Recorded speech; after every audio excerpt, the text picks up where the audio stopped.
Shalom, selamat pagi Bapak Ibu Saudara. Kembali kita berjumpa dalam renungan pada pagi hari ini. Sebelum kita mendengarkan renungan, kita boleh berdoa terlebih dahulu. Selamat pagi Tuhan Yesus, kami bersyukur kalau kami boleh mendengar kebenaran firman Tuhan lagi pada pagi hari ini. Biarlah kiranya hikmat Tuhan boleh ada di atas hamba-Mu dan boleh ada roh-Mu Tuhan di atas setiap kami yang mendengar. Di dalam nama Yesus, segala yang tidak daripada Tuhan kami tolak patahkan di dalam nama Yesus. Terima kasih Tuhan, kami siap mendengar kebenaran firman Tuhan. Haleluya, amin. Bapak Ibu Saudara sekalian, pagi hari ini saya mau membawakan satu buah tema, yaitu You are the chosen one. You are the chosen one. Kamu adalah orang yang terpilih. Bapak Ibu Saudara, kalau ngomongin orang pilihan itu berarti itu bukan sesuatu yang sembarangan. Berarti kalau namanya orang pilihan dari kayak kita ngelihat idol gitu ya, kalau ada yang pada daftar gitu. Nah, orang yang terpilih itu adalah orang yang spesial. Berarti dia punya sesuatu yang khusus sehingga dia dipilih. Sehingga dia bisa menjadi sesuatu menjadi orang yang lebih berbeda dibandingkan orang yang kebanyakan. Makanya kenapa dia dipilih. Nah, Bapak Ibu Saudara dan saya adalah orang yang terpilih. You are the chosen one. Kita orang yang terpilih. Ada di mana ayatnya? Kita mau buka dalam 1 Petrus 2 ayat yang ke-9. 1 Petrus 2 ayat yang ke-9 bunyinya seperti ini. Tetapi kamulah bangsa yang terpilih, imamat yang rajani, bangsa yang kudus, umat kepunyaan Allah sendiri, supaya kamu memberitakan perbuatan-perbuatan yang besar dari Dia yang telah memanggil kamu keluar dari kegelapan kepada terangnya yang ajaib. 1 Petrus 2 ayat 9 mengatakan bahwa kamulah bangsa yang terpilih. Bapak, Ibu, Saudara dan saya adalah orang-orang yang terpilih. Adalah orang-orang yang spesial.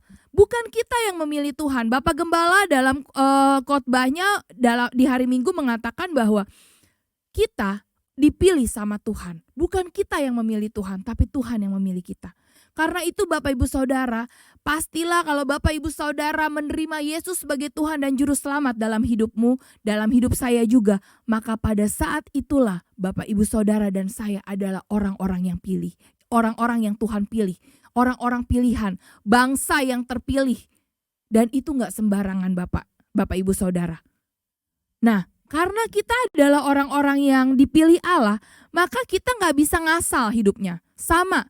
Seorang idola aja kalau dia sudah terpilih menjadi 5 besar ya kan, apalagi udah masuk 3 besar, udah mendekati masa-masa di mana dia terpilih menjadi idola Indonesia gitu ya. Nah, maka pasti hidupnya nggak bisa sembarangan. Nggak bisa tuh Bapak Ibu Saudara, dia yang dulunya mungkin suka clubbing ya kan, terus tiba-tiba waktu pas dia sudah terpilih menjadi 3 besar, dia tetap di clubbing. Wah, bisa langsung heboh ya kan. Nah, sama. Bapak Ibu Saudara dan saya bagaimana? Kalau sudah menjadi orang pilihan, saat kita terima Yesus sebagai Tuhan dan Juru Selamat dalam hidup kita, pada saat itulah benih ilahi yang sering kali Bapak Gembala sampaikan dalam setiap khotbahnya. Benih ilahi itu harus sudah ada dalam hidup kita. Saat benih ilahi itu ada dalam kehidupan kita, Bapak Ibu Saudara, maka berarti kita sudah tidak lagi mempunyai benih dosa dalam hidup kita. Kita harus ada satu perubahan, harus ada hidup yang berbeda. Karena orang yang terpilih itu adalah orang yang spesial, orang yang berbeda hidupnya. Nggak sembarangan. Kita kalau orang lain pergi nonton ya kan, misalnya pergi nonton ke 21 ya kan. Saya nggak bilang gimana, tapi buat saya selalu mendidik anak saya, anak-anak binaan saya dan anak saya sendiri bahwa kita harus menjadi orang yang berbeda. Tidak lagi nonton ke 21 ya kan. Tidak lagi ngerokok. Tidak lagi clubbing. Tidak lagi minum minuman keras. Bukan gak boleh minum. Kalau kita lagi ada anniversary, ada acara ya, pada saat itu kita ada perayaan boleh, tapi tidak sampai mabok Bapak Ibu Saudara.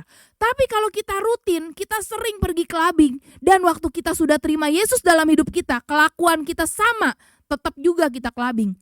Apakah kita adalah orang yang terpilih? Bapak Ibu Saudara yang bisa menjawab sendiri. Saya pada saat saya memutuskan menerima Tuhan Yesus sebagai Tuhan dan Juru Selamat dalam hidup saya harus sesadar-sadarnya bahwa saya adalah orang pilihan dan saya nggak boleh sembarangan dengan hidup saya. Apalagi Bapak Ibu Saudara yang notabene adalah pemimpin.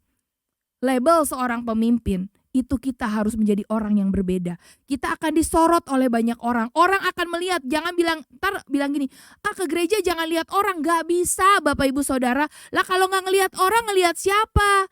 Apalagi Bapak Ibu Saudara dan saya seorang pemimpin. Kalau jemaat, kalau anggota tidak melihat pemimpinnya, mau ngelihat siapa? Oh, lihatnya Tuhan. Benar harus lihat Tuhan Bapak Ibu Saudara.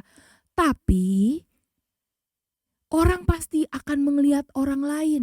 Apalagi leader, apalagi seorang pemimpin. Apalagi Bapak Ibu Saudara yang mungkin sudah melayani Tuhan. Terutama Bapak Ibu Saudara yang ada di mimbar. Kehidupan kita gak bisa kita bilang orang jangan lihat saya. Lihat Tuhan, gak bisa Bapak Ibu Saudara. Kita adalah bangsa yang terpilih, orang pilihan. Kita harus bisa mempunyai hidup yang berbeda dengan orang lain. Karena suka atau tidak suka, orang akan melihat hidup orang-orang pilihan Allah.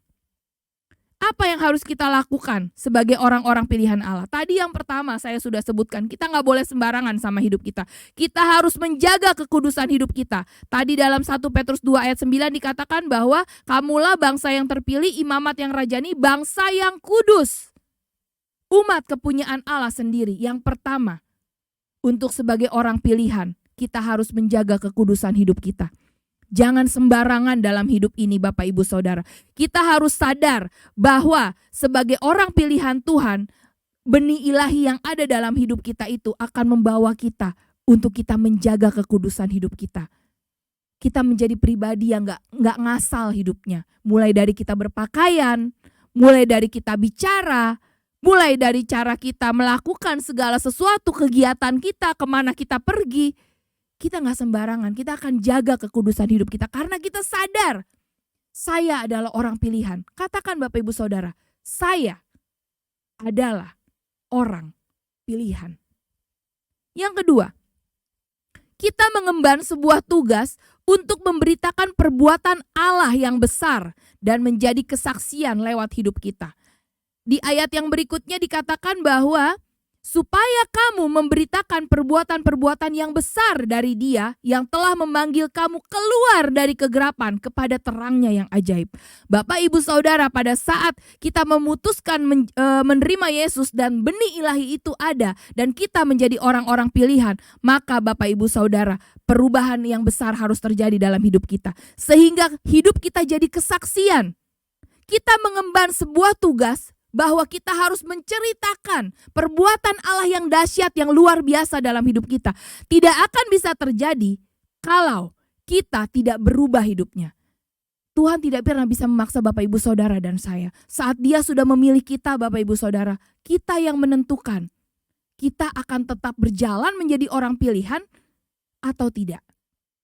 Yang kedua adalah mengemban tugas memberitakan perbuatan Allah yang besar. Kita menjadi kesaksian buat orang lain lewat sikap hidup kita, di mana benih ilahi itu ada dalam hidup kita. Yang terakhir, yang ketiga, selalu melekat dengan Yesus untuk bisa menjadi kesaksian. Kalau kita tidak melekat sama Tuhan Yesus, kita gak akan bisa menjadi kesaksian Bapak Ibu Saudara. Saya ingat, kalau Bapak Ibu Saudara ingat, saya mengutip nih Bapak Indra Setiawan dalam renungannya di hari Rabu tanggal 22 Juni itu pernah bilang gini, kalau Tuhan itu sudah pilih dia dan dia mau jadi teladan dimanapun dia berada. Dulu dia bilang dia pernah judi dan sekarang semenjak dia terima Yesus hidupnya berubah dan dia sudah gak judi lagi. Saya suka dengan perkataannya dia itu, makanya saya kutip perkataannya beliau. Bapak Ibu Saudara ya, gak pernah ada yang mustahil bagi Tuhan. Tuhan bisa mengubah semua orang, tapi kalau orangnya gak mau berubah, sama aja bohong, gak akan bisa. Karena itu hari ini Bapak Ibu Saudara, saya mau mengajak kita, yuk mari, kalau kita sadar, kita harus sadar, waktu kita terima Yesus, kita sudah jadi orang pilihan, dan pada saat itulah benih ilahi ada dalam hidup kita, dan kita harus menjadi orang yang berubah, menjadi orang yang menjaga kekudusan hidup kita, mengemban tugas di mana kita menjadi kesaksian, memberitakan perbuatan Allah yang besar. Dan yang ketiga, menjadi orang yang terus melekat sama Tuhan Yesus. Mari kita tundukkan kepala. Bapa yang luar biasa, kami bersyukur buat pagi hari ini. Kami sangat bangga Tuhan, kalau Tuhan adalah Raja yang luar biasa yang sudah memilih kami menjadi umat-Mu, menjadi anak-anak-Mu Tuhan. Kami tahu bukan karena kuat dan gagah kami. Hamba berdoa Tuhan pada pagi hari ini, biar setiap kami Tuhan boleh sadar bahwa di dalam hidup kami ada benih ilahi. Kami adalah orang pilihan, sehingga setiap kami pagi hari ini, kami mau buang setiap hidup kami yang lama. Kami mau buang setiap benih dosa itu. Kami mau mempunyai hidup yang berubah. Kami mau jaga hidup kami yang kudus Tuhan. Dan kami mau memuliakan nama Tuhan, sehingga orang boleh melihat bahwa sebagai orang pilihan, ada Kristus dalam hidup kami. Biarlah Tuhan, apa yang hamba-Mu bicarakan pada pagi hari ini, boleh menguatkan kami, boleh mengubah setiap kehidupan kami. Terima kasih Tuhan, di dalam nama Yesus kami berdoa. Haleluya, amin. Sebagai orang pilihan, yuk mari kita gak sembarangan dengan hidup kita, sehingga benih ilahi itu bisa bertumbuh dengan subur di dalam hidup kita. Selamat pagi Bapak Ibu Saudara, Tuhan Yesus memberkati. Sampai berjumpa dalam renungan yang akan datang.